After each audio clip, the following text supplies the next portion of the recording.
welcome to the Muscle Car Modeler. My name is Raul, and today I wanted to feature one of the more unusual muscle cars, or ones that kind of left off to the side or forgotten about, the Mercury Cougar.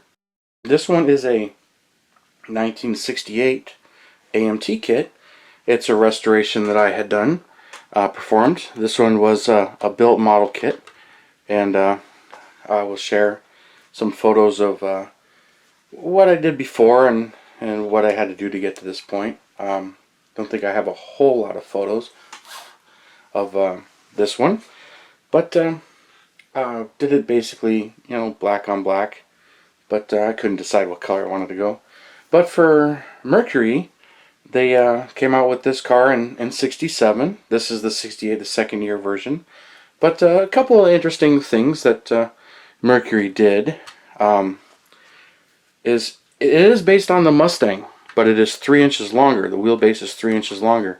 Gives you more interior room, and it was a more luxurious car, an upscale car. That's also why they did some of the emblems in liters, because they were going after more of a European market than they did the American market in cubic inches. So it's kind of funny that their top performance models were advertised in liters instead. So it's interesting to note that there were some changes for 68. First thing that's kind of interesting, if you follow Cougars or if you like Mustangs, the first year for the Cougar, 67 and 68 are identical, other than some trim options. And this represents the XR7 package, which is the upscale interior, and also the GT package, which for 67 got you the 390 engine and disc brakes and performance suspension. That was the high performance model. 67 was also Motor Trend's Car of the Year. Quite interesting. I recently read that. I didn't realize that. I know for 68 they lost, and it was actually the Roadrunner was the Motor Trend Car of the Year. But and 68 was a much hotter car. You can get a much hotter Mercury. But on the option list, there's a few things that stand out that are kind of different. Like for an upscale, more luxurious car, the Mustang had a fastback and a convertible. Cougar did not. They only had the hardtop for 67 and 68. The convertible did not appear until 69. And a fastback Cougar never happened. But had the upscale hideaway headlights and the sequential turn signals and taillights, which I think are awesome. Did a good job detailing these taillights. So I'm real happy with the way those came out on this particular one. And these models are actually big blocks. This one I did it as the 390. I basically restored this as the kit came. So it's got the 390 in it, which doesn't look any different than the 428 or 427s.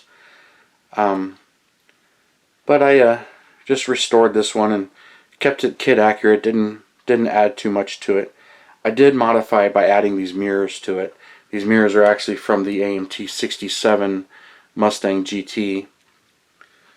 But getting back to the options on this thing, another thing that's interesting with Cougars is there's no 6-cylinders. You can get a 6-cylinder Mustang, but you could not get a 6-cylinder in a Cougar. They all had V8s. Most of them are the base 302 two barrels. They had the 302 4 barrels. I guess that was a mid-year option. The 289 was available in it, and 390. Most of them are small blocks. Also on the option list were some of the big blocks. Now for 68, it was the last Ford you can get a 427 in the 68 Cougars. This is not one of those. I want to build one of those, but they had the GTE package, which meant GT Eliminator is what it's supposed to mean. And so the GTE package, those were 7-liter GTEs. They were all 427s and 428s. Less than 400 were made. It's real close to 400. And the manual was available in them. Pretty rare, but they did come with manuals as well. But and interesting to note that you could not get the 427 in the Mustang. Even Carroll Shelby His GT 500s in 67 and 68 were 428s and 428 Cougar jets. The Cougar jet was available in the GTE. It replaced the 427, so the last ones of the GTE were 428 Cougar jets. They also had the XR7G package, which is the Dan Gurney edition. You can get the 428 and 427 in that, but that one was more of an appearance package for the Gurney edition, and it got a lot of the engines were available in that. So if you see a XR7G, the chances of it being a big blocker, somewhat slim. Well, no, because they've made about 600 of them, and more than half of them were 390s. A lot of them had sunroofs. But the 427s and 428s were also available in that one. But the GTE package were 7-liter only, and it said 7-liter on the fender instead of saying 427. But you could not get a factory installed 427 in a Mustang. Shelby did transplant a few, took the 428s out and put the 427s in. But Mercury, you could order it that way. So, getting back to this particular build, and these are factory wheels. They're not Traeger SS's. They're the factory wheels, and they have the Cougar emblem in the very middle of them. And they come from the kit. It's funny, the rear tires turn, the front tires do not. They do steer though, but these are very brittle, so I believe I glued them in place. And these are model Haas tires. Couldn't tell you what the number is. I can look it up, as I have others, but I'm not 100% sure off the top of my head which ones these are. But this one took a bit of work. I think I collected between the 67 and 68 about 3 or 4 rebuilders, and then some miscellaneous parts on eBay auctions to get when I needed to build this.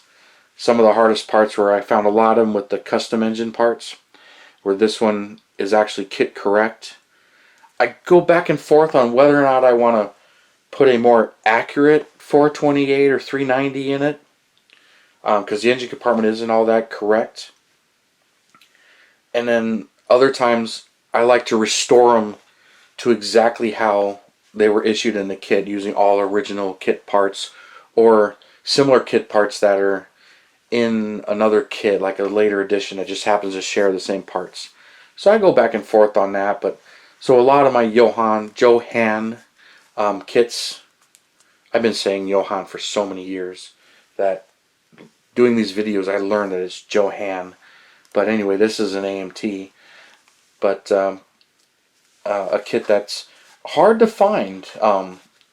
Mint ones come up and they go for big money, but even rebuilders, you know, I bought so many rebuilders, and I did a video for unbuilt ones to show you the differences.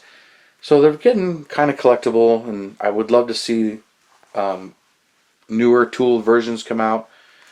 I don't believe that the original tool can be restored because it was turned into a funny car, and Model King reissued that. So you can get some stock parts from that, but the stock kit has been modified. And the only thing I did was add these mirrors, as I really like these mirrors versus the bullet mirrors it came with, which these are more correct, but the Dan Gurney editions got the bullet mirrors, so the bullet mirrors aren't technically incorrect either. But I just wanted to share with you a little bit on the Cougar and its story versus the Mustang. And that's kind of a less known because they're not quite as collectible. Some of them have the value, but for the most part, no. And they're not really restored like Mustangs are, even though Mustangs pretty much outsold them 3 or 4 to 1. But for Mercury, this was a hot seller. 67 car of the year, and they sold 150,000 of them. For Mercury, that was a heck of a year. 68, it was 110 something thousand. But then again, only 600 XR7Gs and 400 GTEs were made. So there's about 1,000 of the high performance models, although, like I said, only the GTEs, the true 7-liter 427, 428 cars. Those are highly sought after, and I do plan to build one of those. That's what my other project is. But I had to build a stock one because I really like to experience some of these vintage builds because they're older than me and I wasn't around when these came out. But I really enjoy them. Some of them are fairly simple, but most of them look great. They just look awesome when they're done and they're finished, and you know they're very proportionate. This one, the front wheels sit a little far back. I don't know if that was me during the restoration or something else, but that's just the way it came out. And but I'm really happy with the way this one is. And I got to do that 67, and I got some other Cougars I've done as well. But this is the first one of the early first 2 year body style that I have built. And this one's a real recent build for me. I think I finished it last year, the year before. Had it a while, just kind of pushed myself to do it, and I couldn't figure out a color, which is why this one ended up black on black. And that's what stalled my 67 is I don't know what color I want to paint that one yet. I keep leaning towards just a turquoise color, a solid, not metallic, but I'll figure that out. Someday I'll get to that one. But I just wanted to share this with you and show it off and see what you guys think, and let me know in the comments what you think, and I appreciate you tuning in and listening to me and get into the history and the trivia on some of these cars, which, as you can tell, I love researching that stuff too, and finding out it was, you know, the Motor Trend Car of the Year was new to me, but I knew about the 3-inch longer wheelbase and you know, not having a 6-cylinder, that no Cougars came with 6 cylinders. So it's kind of interesting. So it's a pretty good value for what you were getting. And so anyway, thanks for tuning in and subscribing to my channel, and you guys have a wonderful day.